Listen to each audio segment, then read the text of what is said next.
शास्त्रों के अनुसार सूर्यदेव एवं देवी छाया के पुत्र शनिदेव को क्रूर ग्रह की संज्ञा दी गई है। शनिदेव को न्याय का देवता कहा जाता है। इसके साथ ही उन्हें कर्म फल दाता भी कहते हैं। पुराणों और शास्त्रों में भगवान शिव को शनिदेव का गुरु बताया गया है और सभी को ये पता है कि शनिदेव महादेव के बहुत बड़े भक्त हैं और सभी को ये भी लगता है कि उन्हें कर्म फल दाता की उपाधि भी महादेव ने ही दी थी। लेकिन बहुत कम लोग ये बात जानते हैं कि शनिदेव को कर्म फल दाता बनाने का विचार भगवान विष्णु को आया था और शनिदेव भगवान कृष्ण के भक्त भी हैं। तो ऐसा क्या हुआ कि शनिदेव ने श्री कृष्ण पे अपनी वक्र दृष्टि डाली और उसके उपरांत श्री कृष्ण को क्या हुआ, आइए जानते हैं इस कथा में। लेकिन उससे पहले आप हमारे चैनल को सब्सक्राइब करना ना भूलें और बोलें जय श्री कृष्ण और ओम शम शनिश्चराय नमः। तो कथा को शुरू करते हैं। इस कथा का आरंभ होता है श्री कृष्ण के जन्म से। दरअसल श्री कृष्ण के जन्म पर सभी देवी देवता उनका दर्शन करने के लिए गोकुल पहुँचे थे और उनके दर्शन किए थे। इस दौरान शनिदेव भी गोकुल पहुँचे, लेकिन भगवान श्री कृष्ण ने उन्हें गोकुल के द्वार पर ही रोक दिया। उन्हें दर्शन की आज्ञा नहीं मिली। लेकिन ऐसा क्यों हुआ कि उन्हें गोकुल आने नहीं दिया गया? कहा जाता है कि भगवान श्री कृष्ण ने शनिदेव से वक्र दृष्टि होने के कारण उन्हें गोकुल में प्रवेश करने से मना कर दिया था, जिसके बाद शनिदेव दुखी हो गए और मन ही मन सोचने लगे कि उन्होंने कौन सी गलती की है कि उनके आराध्य उनसे नाराज हो गए। इसके बाद शनिदेव नंग गांव के बाहर जंगल में जाकर तपस्या करने लगे। शनिदेव की तपस्या से प्रसन्न होकर भगवान श्री कृष्ण कोयल का रूप धारण कर शनिदेव के पास पहुँचे और उन्हें दर्शन दिए। जिसके बाद भगवान श्री कृष्ण ने शनिदेव से कहा कि आप तो न्यायाधीश हैं, आपके द्वारा ही पापियों और अत्याचारियों को दंड दिया जाता है ताकि धर्म की रक्षा हो सके। श्री कृष्ण ने कहा कि मैं चाहता हूँ कि आप मेरे गोकुल धाम की सदैव रक्षा करें और यहाँ प्राणियों पर अपनी वक्र दृष्टि ना डालें और आप यहीं पर निवास करें। भगवान श्री कृष्ण ने कहा मैं चाहता हूँ कि आप मेरे साथ यहीं पर निवास करें। श्री कृष्ण ने शनिदेव से कहा कि मैं आपसे यहाँ कोयल के रूप में मिला हूँ, इसलिए आज से यह स्थान कोकिला वन के नाम से जाना जाएगा। यहाँ पर कोयल के मधुर स्वर हमेशा गूंजेंगे। कोकिला वन के बारे में गरुड़ पुराण और नारद पुराण में भी बताया गया है। माना जाता है कि यहाँ पर भगवान श्री कृष्ण और शनिदेव के दर्शन करने मात्र से ही साढ़े साती और शनि की ढैया हमेशा के लिए समाप्त हो जाती है। इसको लेकर एक और प्रचलित कथा है श्री कृष्ण और शनिदेव की। कई वर्षों के उपरांत जब शनिदेव को कर्मफल दाता की उपाधि मिल गई थी तो उन्होंने सभी देवताओं को कर्मों के अनुसार फल देने शुरू किए। इनमें महादेव, नारायण और हनुमान जी भी शामिल थे। महादेव को भी शनि की वक्र दृष्टि का सामना करना पड़ा था, लेकिन जब वही दृष्टि शनिदेव ने भगवान श्री कृष्ण पर डाली तो कुछ अद्भुत हुआ।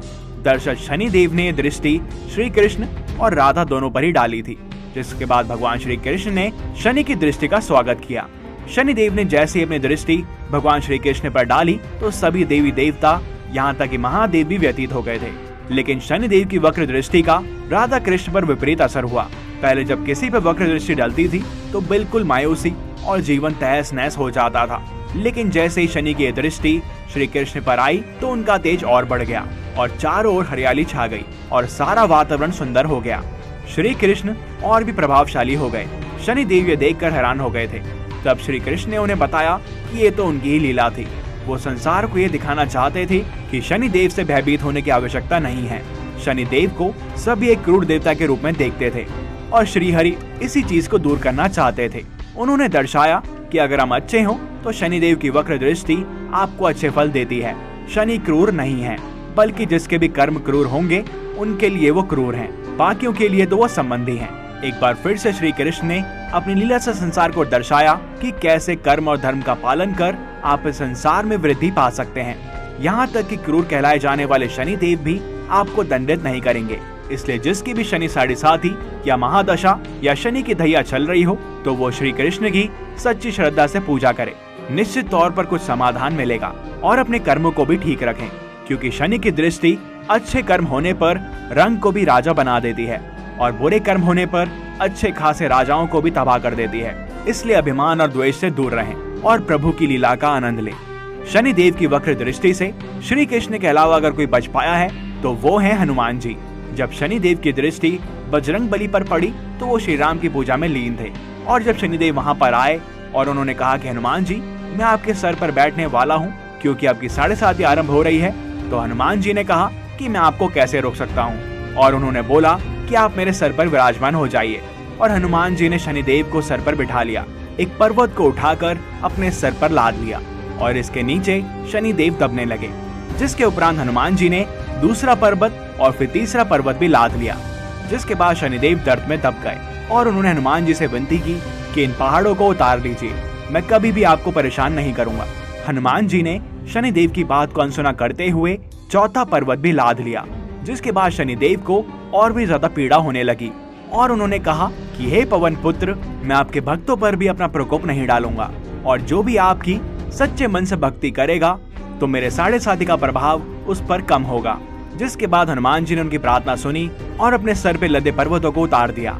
ऐसी और भी कथाएं हैं जहां पर हनुमान जी ने शनिदेव को बचाया भी है।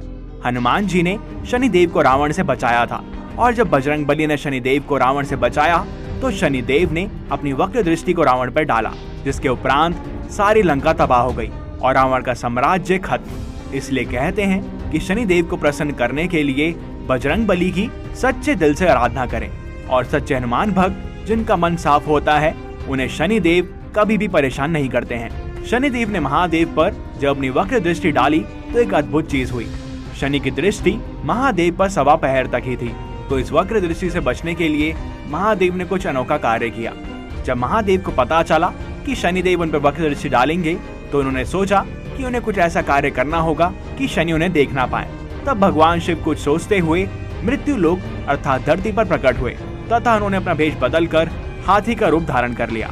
धरती पर पूरे दिन वे हाथी का रूप धारण करें इधर उधर विचरण करते रहे और जब शाम हुई तो महादेव ने सोचा कि अब शनिदेव मेरे ग्रह से जाने वाले हैं, अतः मुझे मेरे वास्तविक स्वरूप में आ जाना चाहिए।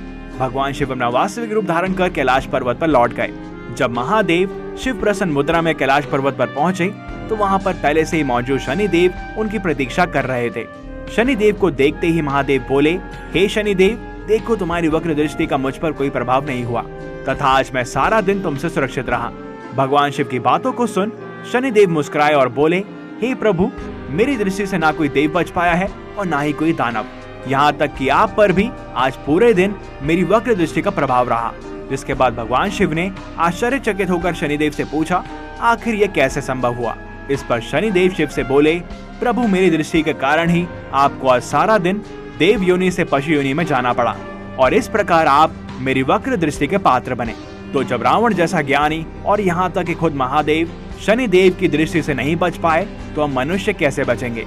सभी को अपने कर्मों का हिसाब देना पड़ता है और उसी का फल हमें अपने इसी जीवन में मिल जाएगा। मृत्यु के उपरांत भी कर्मों का फल मिलता है जो कि शनि के भाई यम देते हैं। तभी कहा जाता है कि अगर शनि को प्रसन्न करना है तो अपने कर्म अच्छे रखें। निश्चित तौर पे आपको उनका अच्छा फल आज नहीं तो कल जरूर मिलेगा और यही हमें भगवान श्री कृष्ण ने भी सिखाया है। तो बोलो जय श्री कृष्ण। इस कथा में इतना ही। अगर आपको ये वीडियो पसंद आई हो तो इसे लाइक करें, शेयर करें और हाँ, हमारे चैनल को सब्सक्राइब करना ना भूलें। मिलते हैं आपसे अगली वीडियो में और भी अद्भुत कथाओं के साथ। तब तक के लिए हरि ओम।